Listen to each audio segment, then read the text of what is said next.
say, what is really going on? Question mark, question mark, question mark. I'm Kerry Ford. I'm your host for this particular broadcast. And I'm excited today because John's going to start with some few comments about personal development. Before we get started, I just want to clue you in. We're going to try to keep this at 55 minutes long. If you do have questions during the live broadcast, you can put them to the right under comments, and I'll read them as we go along. And if you have questions, if you're seeing a replay of this broadcast, and by the way, the replays can be found on John's YouTube channel, Love Lines WG. I think he's going to pop up a banner right about now. There it is. So you can watch the however many we've done so far. I think we've done 5. And then you can write John an email if you have a question from any of those. And his Gmail address, he's going to pop up, is right there. I'm sorry. Yeah, globalpeaceweb@gmail.com. So send him an email. If your question gets selected for our next broadcast, you will be invited to come on with us live and ask your question in person. Otherwise, I'll read it for you, either or. So let's see, just to introduce myself, as I said, my name is Kerry Ford. I live in Southern California, and I've shared my own insights about the shift, the period that we're in right now, on a website that I put up rather recently, which is voiceofdivinefeminine.com. I think he's going to pop up. There it is. And you can reach out to me, voiceofdivinefeminine.com, through my email that's on that website. So I'd love to hear from you and get to know you. So I'm just going to read a short bio of John McIntosh. You're probably very familiar with him if you're watching this broadcast, but for those that may not know who he is, John McIntosh was let's take that again. John McIntosh was a successful entrepreneur until 1999. He traveled for decades around the world, speaking to tens of thousands of people about personal development before leaving everything behind and diving into self-discovery inquiry. John shares his acquired understanding of the false self-identity, together with his personal experience of thinking with the heart, which returns you to full consciousness of who you really are, through his 27 books and his daily blog articles. So you can find some of his 27 books at the link that he just popped up just now. So before anything else happens, we're going to bring on John. And hi there. Hi. Thank you very much for the introduction again. You're welcome. And, I'd like to welcome everybody to, I think this is our 5th broadcast. And I'll just reiterate before I take over the screen here, as you'll notice a little fuzz around my earphones. I've intentionally placed a green screen image behind me. I like this one. I have several, but I like this one. That's not here. Of course, I'm not here either. Anne's not here. And you're not there. Mine's a green screen image too. It's just that I don't have the fuzz. The fuzz. Okay. Well, I haven't learned to light it correctly yet.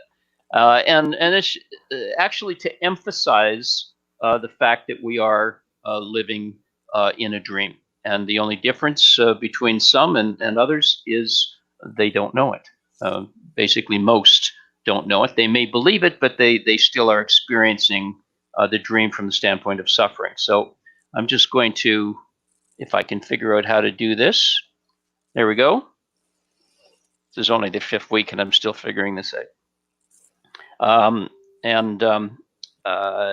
Anne mentioned that I had taught for about 30 years or more personal development, which was within the framework of a number of companies, and the last one of which made me extremely wealthy, until and after having also studied a great deal about spirituality, it brought me to a line in the sand where I had basically everything, and I was miserable.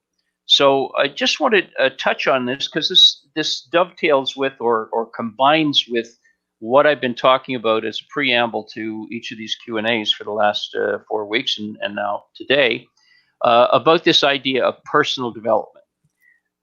In order to look at this accurately and simply, one has to ask themselves, and you reach the stage where you actually do ask this question with deep sincerity: who is it?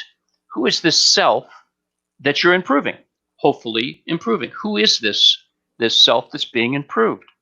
That is getting better. That is being a better person. That is being someone that is qualifying, hopefully, for a better life.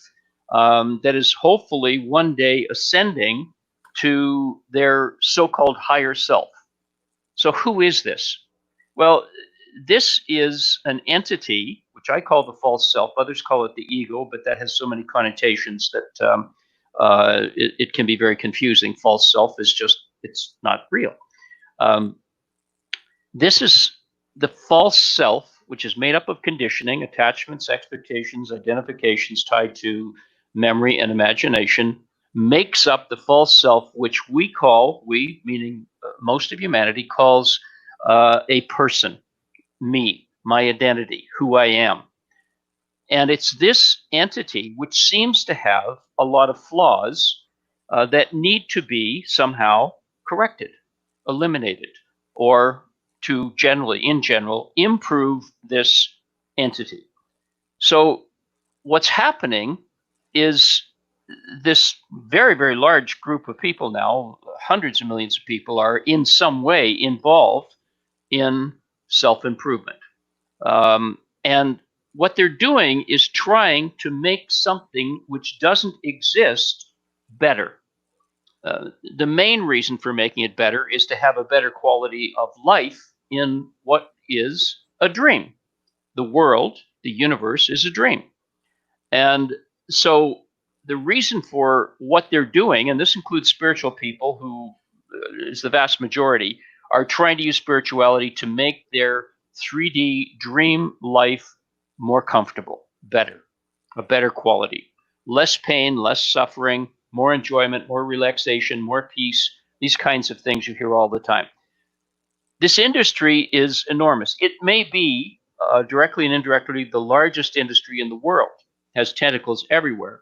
The better quality of life, the political systems, the democratic system, or whatever system that you may be a part of, is oriented towards a higher quality of life. And the life that's being lived is being lived by something that doesn't exist.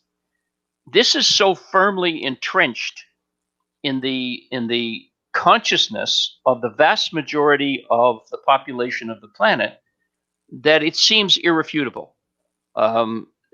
It seems impossible to argue with the fact that I am real, this person called me is real, this world is real, and I'm going to try to make it as good as I possibly can and have the best possible life that I can, and if possible, be a better person, and maybe even one day become a spiritualized person by whatever name, call itself realized.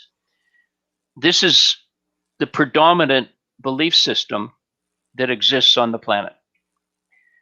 And so consequently, it's very, very difficult for most to shift from this ideology into reality. And the way that occurs is through suffering. The suffering that occurs on the planet is what brings one to their knees, so that they eventually say, there must be a better way. Now, let's just turn the page to the real self. The real self is another word for one, for God, for consciousness, conscious awareness, the I am, Brahman, if that's where you come from, and many, many, many other names for the same thing. which is, in and of itself, perfect. And being perfect, it can't be improved. So on the one hand, you have a false self, which is not real, that can't be improved because something that's not real can't be improved.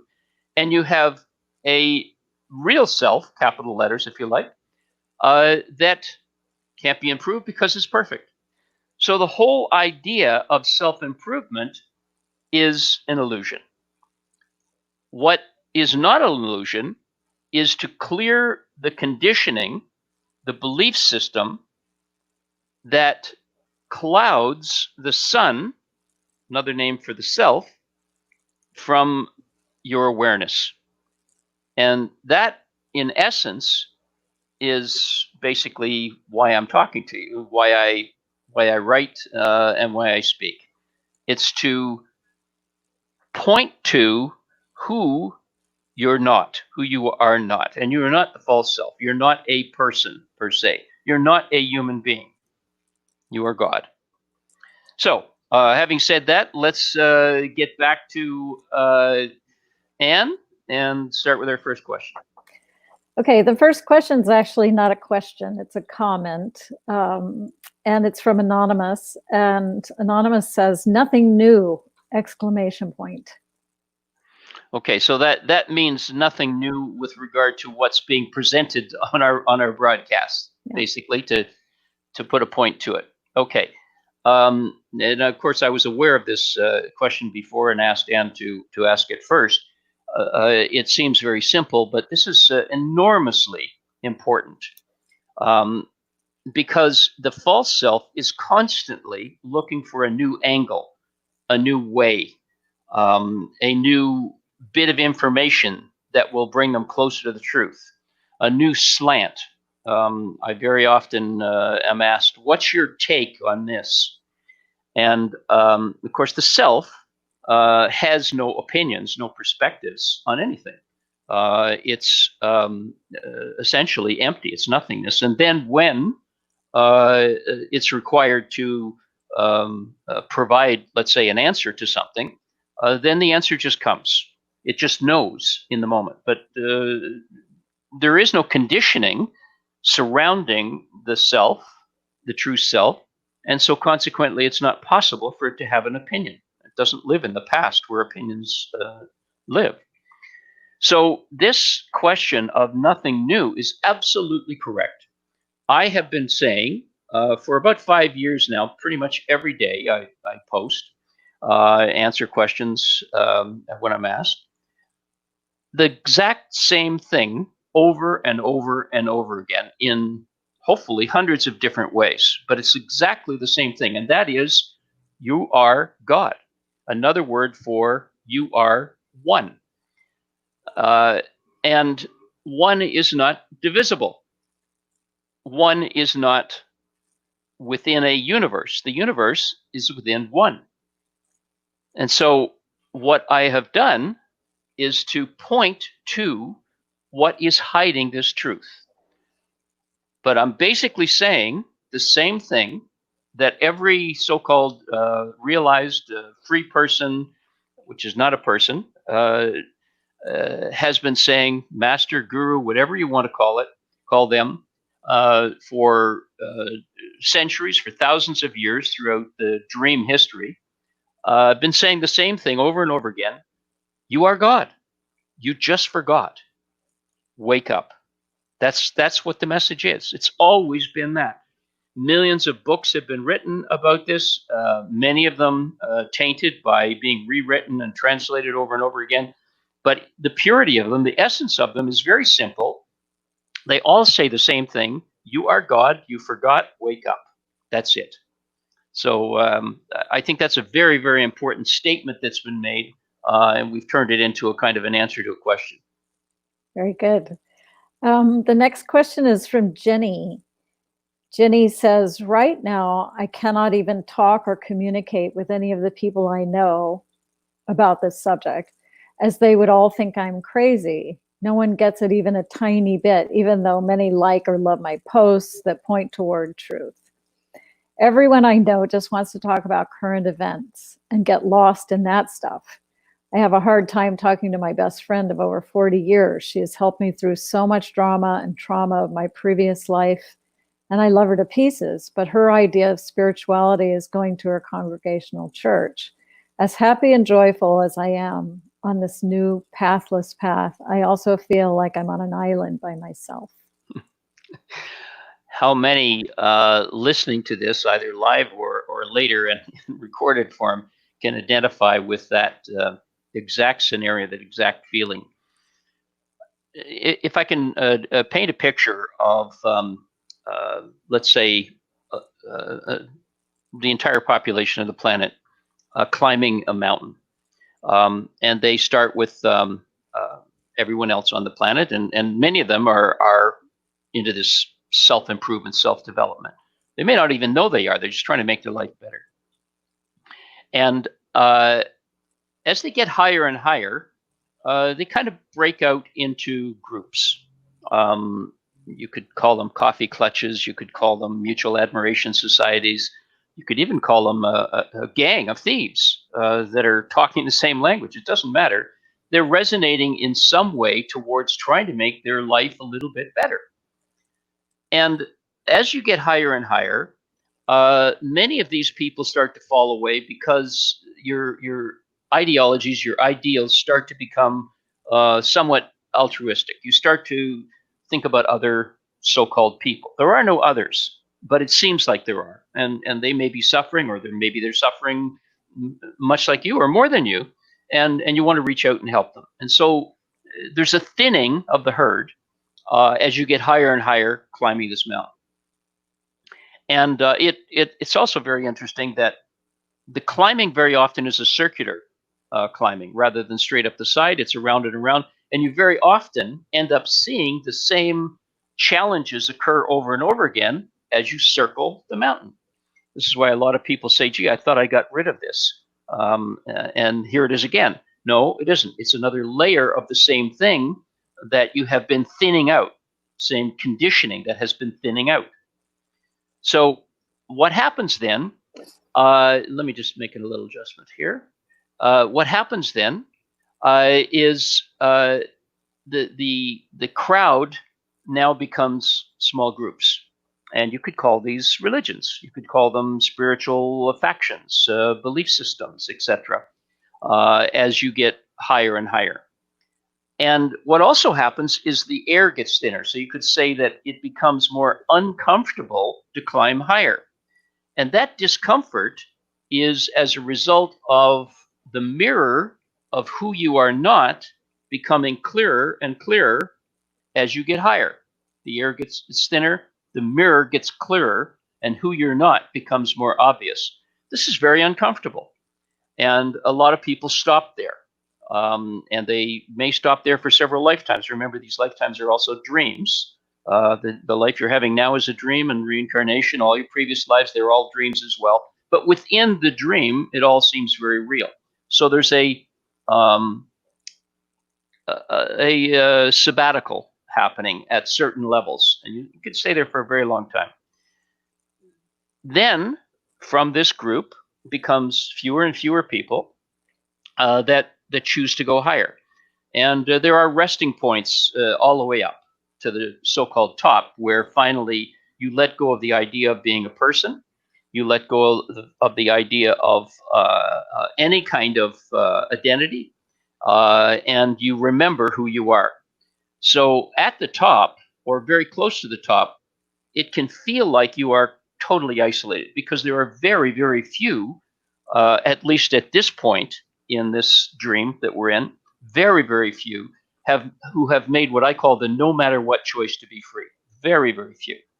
And so consequently, feeling alone, feeling isolated, feeling like whoever you are in contact with are, you could say, clueless.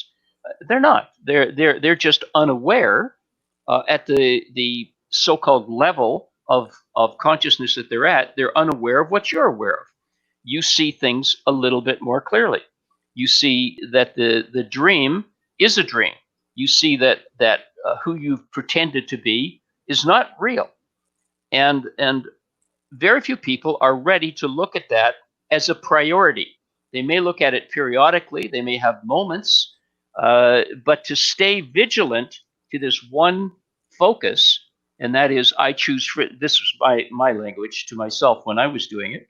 I choose freedom no matter what, as a priority over everything, no exceptions. This is extremely rare. So you're not going to find many companions. But whoever you're supposed to meet, whoever you're supposed to be with, just being on this broadcast, for example, is where you're supposed to be in the moment. Next week, in the future, so-called future, you may never again. But right now, this is precisely where you're supposed to be. Last week, you read some spiritual book that pointed to a person or a group or a seminar or a workshop or whatever, and you went to it. It was perfect for you, and you may have picked it up and let it go. Or you may have held on to something for 20 or 30 years.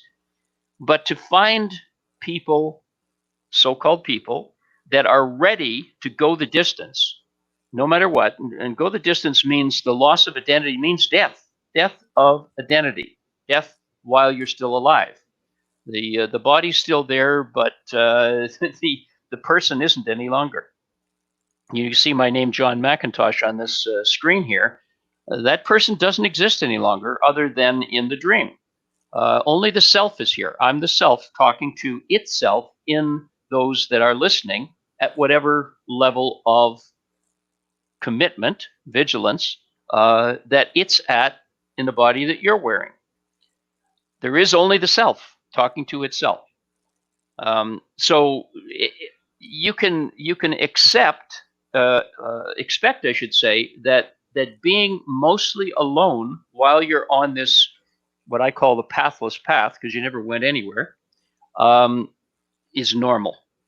And it's actually quite beautiful, I can assure you. I embrace being alone, and occasionally those will come along that are either close or are fully aware of who they are. And there's very often not much conversation. Is what do you talk about? You know. Hopefully that helps.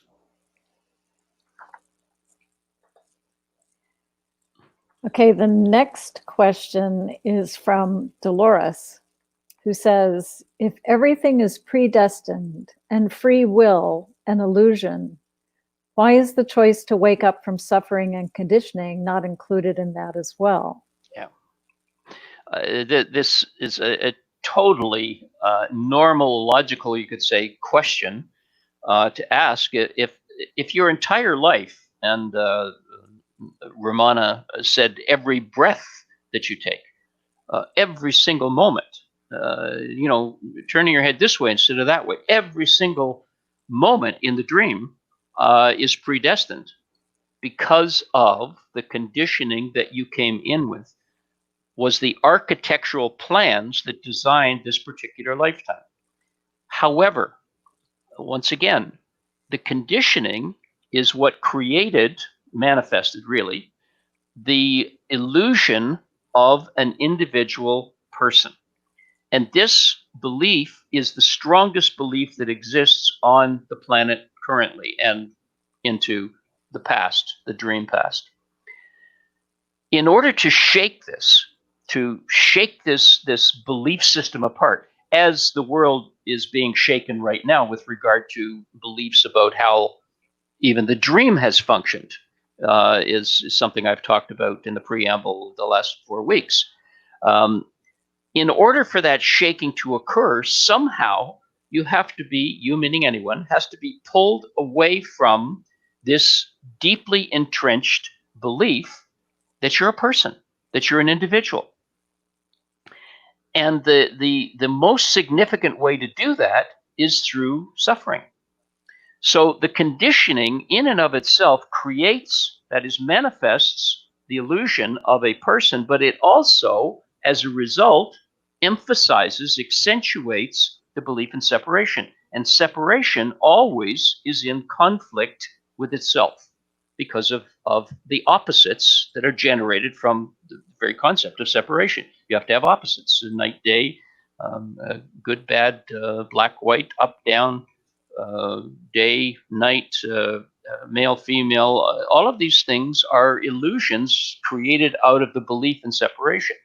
Millions of infinite numbers of conflicting and therefore experiencing friction as a result of that conflicting opposition. The friction has to be enticing enough, seductive enough to keep you interested, but until it reaches a crescendo of friction that is intolerable, called suffering, you're not going to start scratching your head and saying, maybe there's a better way. So this is the only thing that is given to what I call the slumbering God self. To choose itself is to turn inward, and that turning inward occurs as a result of suffering. At some level, you reach the line in the sand, as I did, as many have, where you say, I'll do anything to be free. So it is the blessing that frees you, begins to free you from the illusion of believing that you're a person, and from the predestination that you live within as long as you believe that you're an individual person. So that's the reason that it's the only area where there is a choice. Okay, the next question is from Marlene, or Marlena.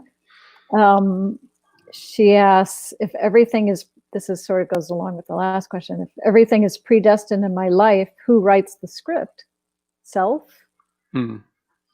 Okay, and yes, that does go along with the last little bit.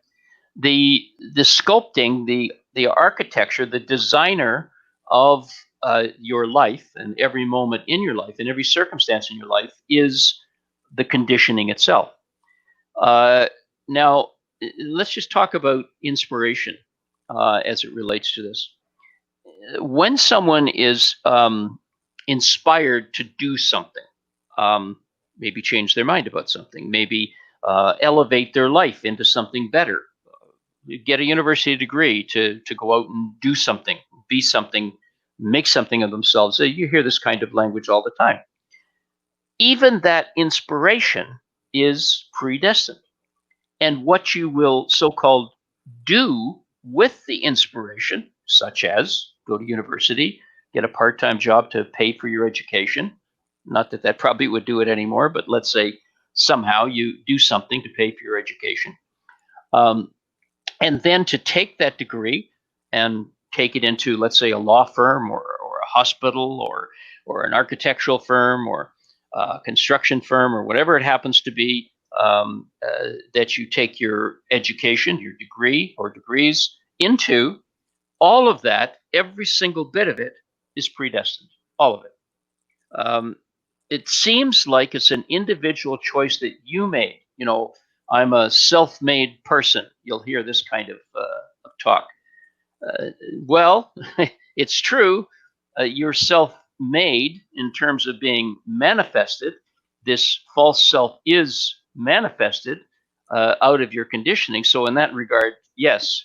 But the destination that you took from the moment you took your first breath until you left that particular body was all predestined until and if you made the choice to be free. And then what happens is, you could say, grace, which is love in action, another name really for God, takes over, and the destiny, the destined path, dovetails specifically oriented towards that freedom. Now, this, of course, depends on how sincere, how humble, how open you are. And generally, for several lifetimes, dream lifetimes, it waffles back and forth. You know, you're serious and then you're not. Life gets comfortable for a few years. You meet the right person. You have children. You have a family. Maybe 10, 20, 30, 40 years, maybe the whole lifetime. You're comfortable enough, Course in Miracles calls it mildly miserable, that you've forgotten your commitment to be free. And this can happen for lifetimes. But ultimately, at some point, you reach the line in the sand where you say, I've had enough, no matter what, and you stick to it. And that's when all of the circumstances in your destiny are oriented specifically to showing you who you're not, so that you can fall into the arms of grace and allow the conditioning to be transformed or dissolved. The clouds that hide the sun that you are, the God that you are, everything is oriented to that. It is anyway, but generally speaking, it's surrounded by your resistance. Resisting what is what causes the friction that causes the suffering. So when you say yes to what is, when you stop resisting what is, then life takes over and lives you. You're no longer having this tango with the truth, where you're trying to have your own way. That's the conditioning manifesting. But that ends when you say yes to the truth and you mean it and you stick to it and you're vigilant with it and you say yes to what is. You're still in pain for sure because you're in a body, but the suffering goes.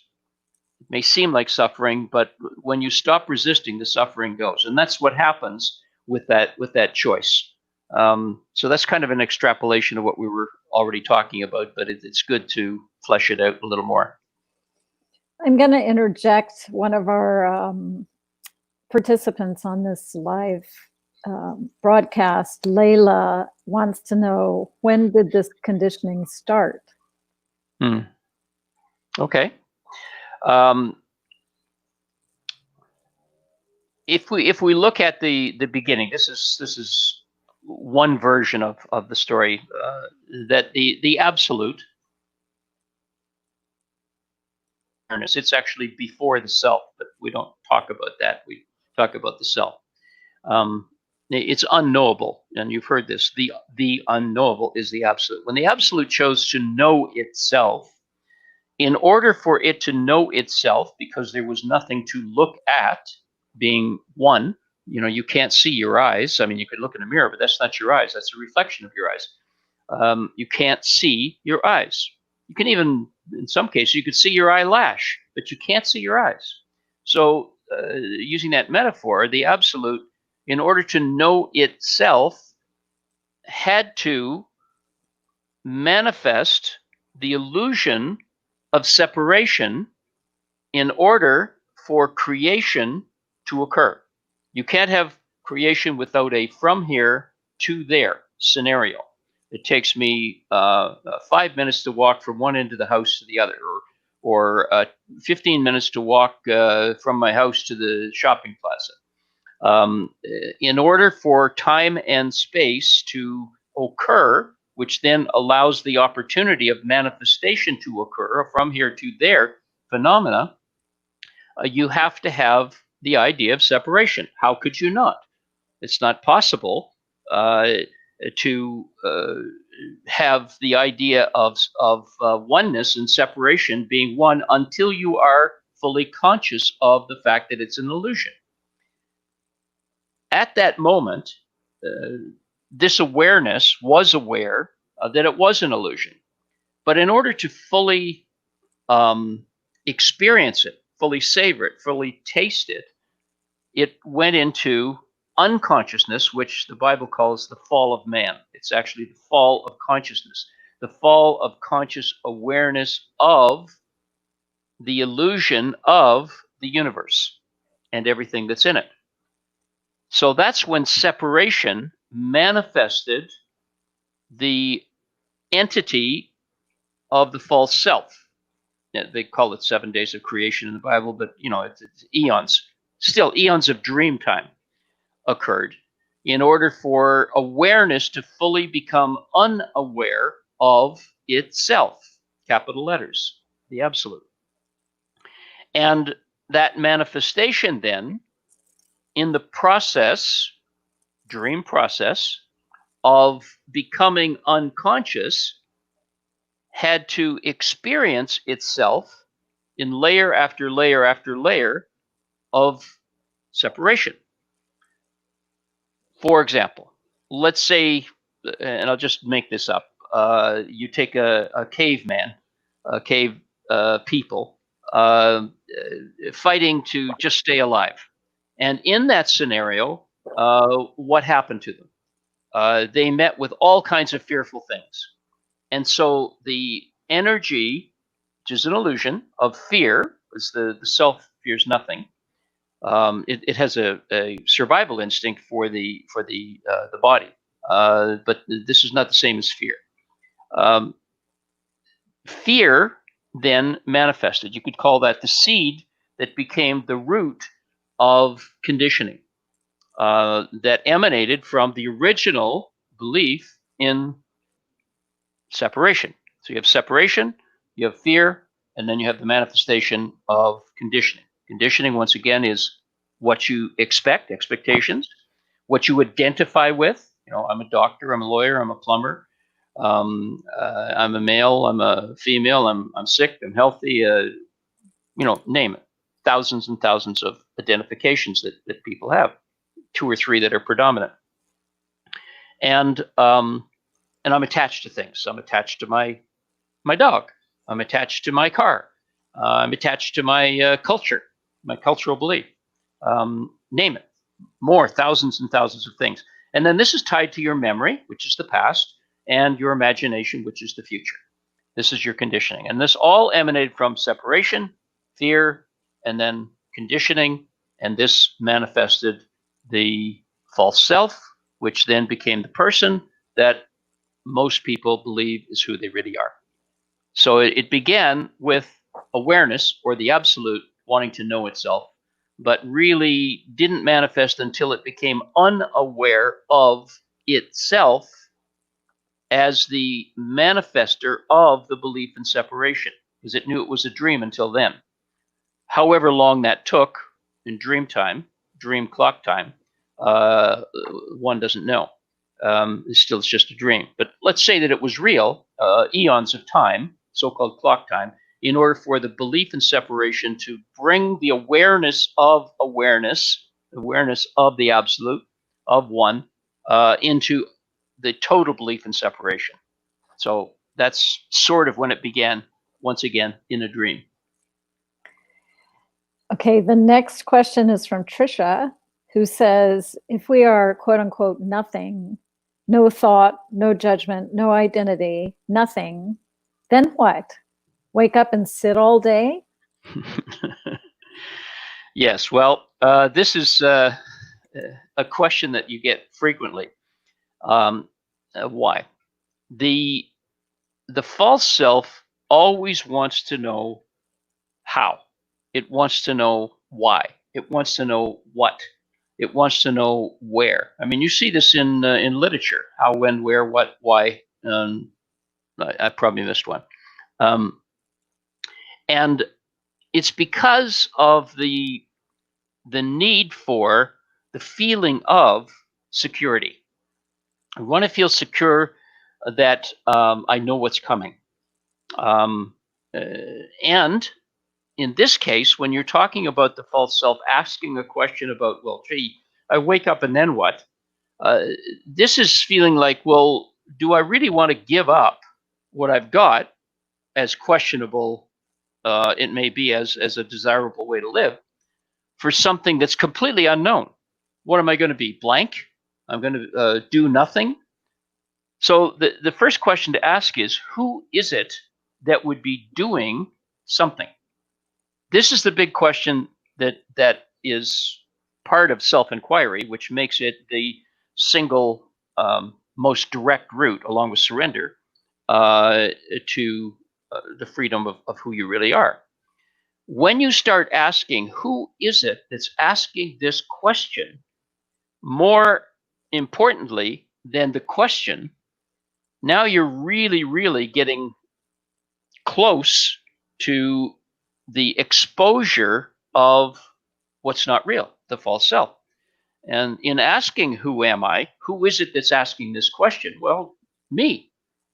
And well, then who am I? That's the way self-inquiry works. Those three parts. You are exposing, you're shining light on what's not real, which withdraws back into the self from which it originally sprang. So the question of who I am, who is it that's asking this question about what happens when I'm free, is more important than what happens. I sit here free. I've been free for 7 years. And I can tell you that I'm very often totally quiet. Totally, you would call it at peace, but the self is not at peace. The self is peace, because what you have can be taken away from you. The self is love. It doesn't have love. It is love. It doesn't have abundance. It is abundance. It doesn't have peace. It is peace. It doesn't have truth. It is truth. These things can't be taken away from it, the one that you are. So these things are experiences that occur seamlessly in an unbroken way, quote unquote, when, which is still talking about time, which is not true, when one is free. You experience them always. Joy, for example, I can be in a situation where something very sad occurs. And generally speaking, that would be to so-called somebody else. And I can experience that sadness, but at the same time, there's a flat line of joy. Excuse me, flat line of joy that's unbroken, never breaks. Unhappiness is occurring, can occur. Sorrow, deep sorrow can occur. And yet joy, who I am, who you are truly, never changes. So you're always experiencing who you are when you are aware of who you are, despite being in a dream where other things seem to be happening. So in the dream, but not of the dream.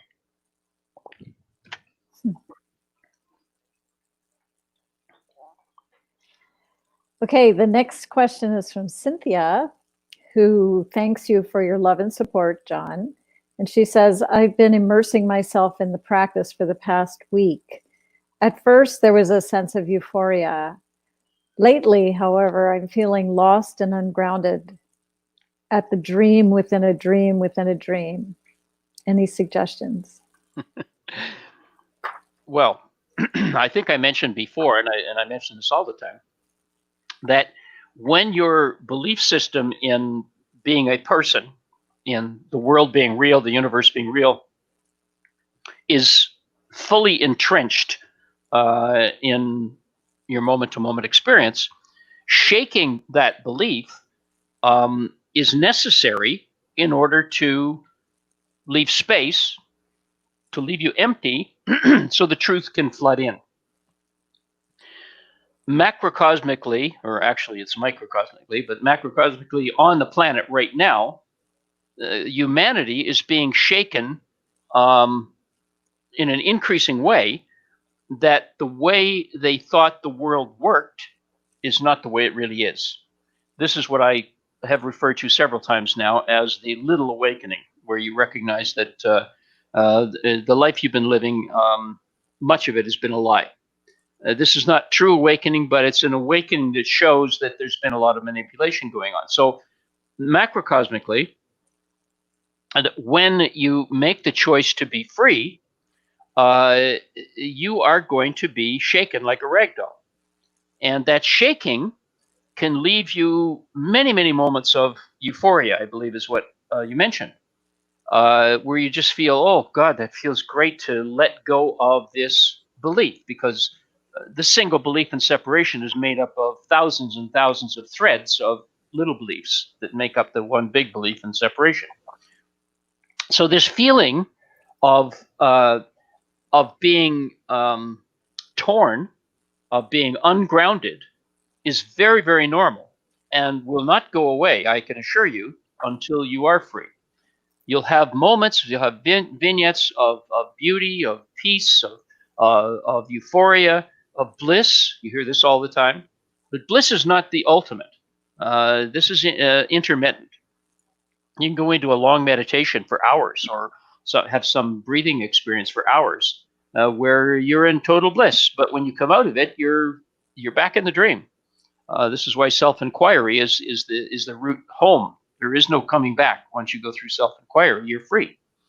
So you can expect that there will be waves of feeling really pretty damn good, and then feeling pretty terrible, messed up, disoriented, confused, ungrounded, I think you mentioned. This is absolutely normal as a belief system is shaken free from what I call the slumbering God self that you are, so that it can begin to see clearly who it's not.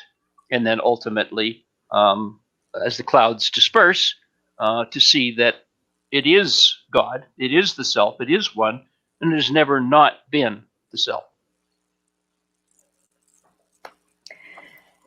Okay, we're going to hear from our friend Justin again. He has another question. He says, I think I remember you saying, quote unquote, you are God, that there is some sort of quote unquote deal that takes place with our parents or something to that effect. Could you elaborate on that, please? Yeah, this is a very common metaphysical belief system in spirituality. Conditioning, as seems to be predominantly what we're talking about today, is what manifests the experience in a given lifetime.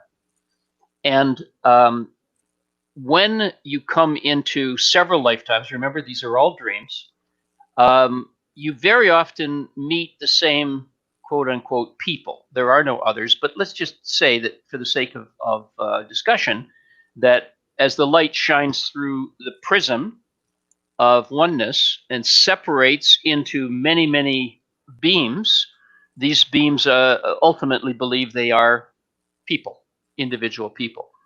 It's still the one light, but it seems like many. You meet up with these same so-called individual people over and over and over again in these dream lifetimes. Some people call them a soul family. There's no such thing as a soul. There's only the self. You can call yourself a being. If you choose to call yourself a soul, okay, fine. But in truth, there's no false self. There's no higher self, lower self, sub this, ultra that. There is only the self. And the simpler it's kept, the quicker you remember it. But, choose whatever way of communicating you wish, whatever feels comfortable in the moment. These individuals could be, in one lifetime, your children. Next lifetime, they could be your boss at work, or compatriots at work. They could be your parents. So it's not really an agreement because you don't have a choice. Your conditioning is the architect of what happens. But this conditioning is incredibly complex. It's like a tapestry.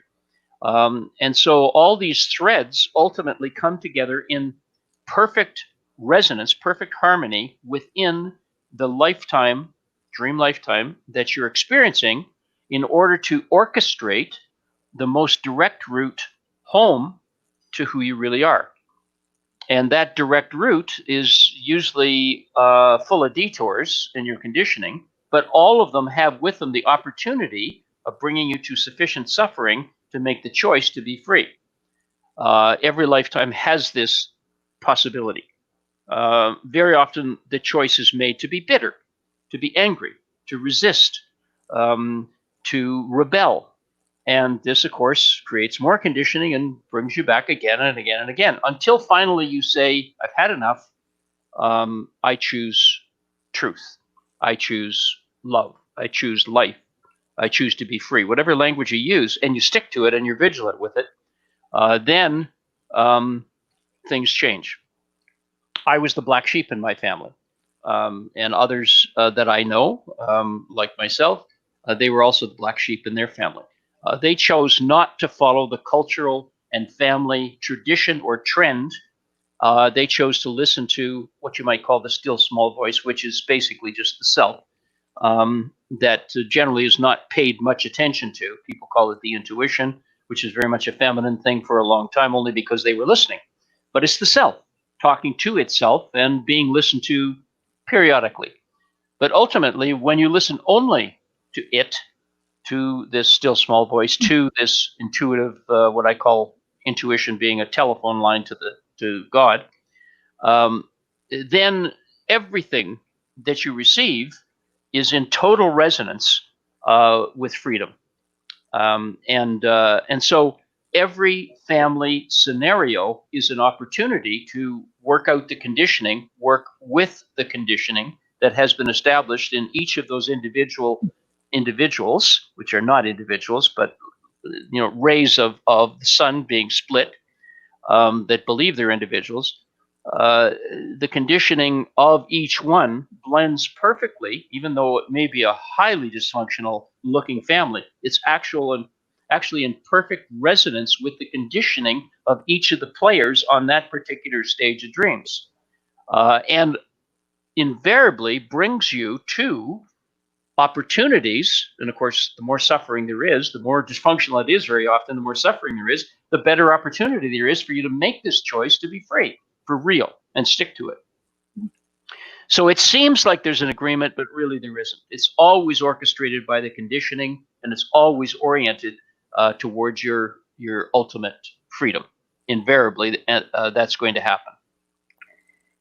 Well, I think we have time for one more. I'm going to go over to the comments again. And Rose says, you mentioned about your being free for 7 years. How did you attain that? What made you do it? Well, what makes anybody do it is they finally reach that line in the sand where they say, I choose freedom no matter what. I've mentioned before that I was very wealthy, entrepreneur, and I'd been studying spirituality since 1976. So 23 years of studying it. I basically read and studied a little bit or a lot about everything. And I was, I had all this knowledge, so-called, and I was rich, and I had everything. I could do whatever I wanted, and I was miserable. And I mean, really, really miserable. And I saw everybody around me playing the game, but they too were miserable in their own way. And most of them hadn't studied spirituality.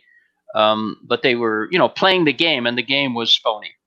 I don't say there's anything wrong with wealth. There isn't. It's like saying money's the root of all evil. No, it's the love of money that's the root of all evil. It means not being attached. Does the money have you, or do you have it? There's nothing wrong with having anything. It's, does it have you, or do you have it? That's attachment. So I reached that point where the world dream had me, and I had all this knowledge, and it wasn't working. And so I surrendered. I didn't even know I was surrendering. I just said, I'll do anything to be free. So that's the how in my particular scenario, that I took the dive into self-discovery that was totally sincere, and vigilant. I didn't swerve from it at all. And I lost everything. I mean, everything. It took me about 10 years. I was walking down the highway. I remember I-95 in Florida, where I was living at the time, with shirt on my back and $5 in my pocket. I was wearing pants too. $5 in my pocket. So I had reached the point where I was totally on my knees and I was ready. That's 10 years ago. And then I met somebody in Norway, where I moved to shortly afterwards, that there was a much hotter fire than the 10 years that I just spent with someone else in Florida, what I call the Kalima phase, ego slayer. And I stayed in the fire of who I was not, until about 2013, when I crossed the bridge and I was free. Now, that doesn't mean I was totally free without some conditioning, but I was firmly entrenched in the theater of dreams, watching the stage, free, looking at the dream as a dream. And I had some baggage which went very quickly, and I called it then echoes after that. And now I have whispers, just a whisper here or there, which I recognize very, very quickly. To say that I'm self-realized, which a self-realized person will never say, and neither will I. I can just tell you that I still have some occasional whisper, but it's like walking through a garden and all of a sudden you get a fragrance of a flower. Only in this case, maybe it's the smell of cigar, and then it's gone instantly, because I know what it is. But it is still there. So there's still a little hint of it. I don't know of anybody on the planet that I'm aware of that doesn't also have some whispers that are so-called free. So that's what happened with me. I don't know if that answers your question, but that's what happened with me. Well, I think we've come to the end of our broadcast for today. So I just want to remind people that, or maybe you're watching the replay of this and you're not on live, that you're welcome to email John and ask any questions that might come up. He loves to get email, globalpeaceweb@gmail.com. And if your question is chosen, you can come on the live broadcast with us and ask it yourself, or I can ask it for you, as you like. I should also say that next week will be on Wednesday as opposed to Thursday, something that in the dream world I can't get out of. So on Wednesday, but it'll be at the same time. Same time, the same way, except it'll be Wednesday, and that'll of course be in the instructions when I put up the promotion of the what'll be our 6th broadcast. Awesome. Well, thank you so much, John, for today. Thank you, Anne, for controlling the reins of the stagecoach, and thank everyone who's online now or will see this later, for being with us, and we extend our love to everyone, as the self does to itself. There's only one of us here. So we'll say goodbye for now. Bye.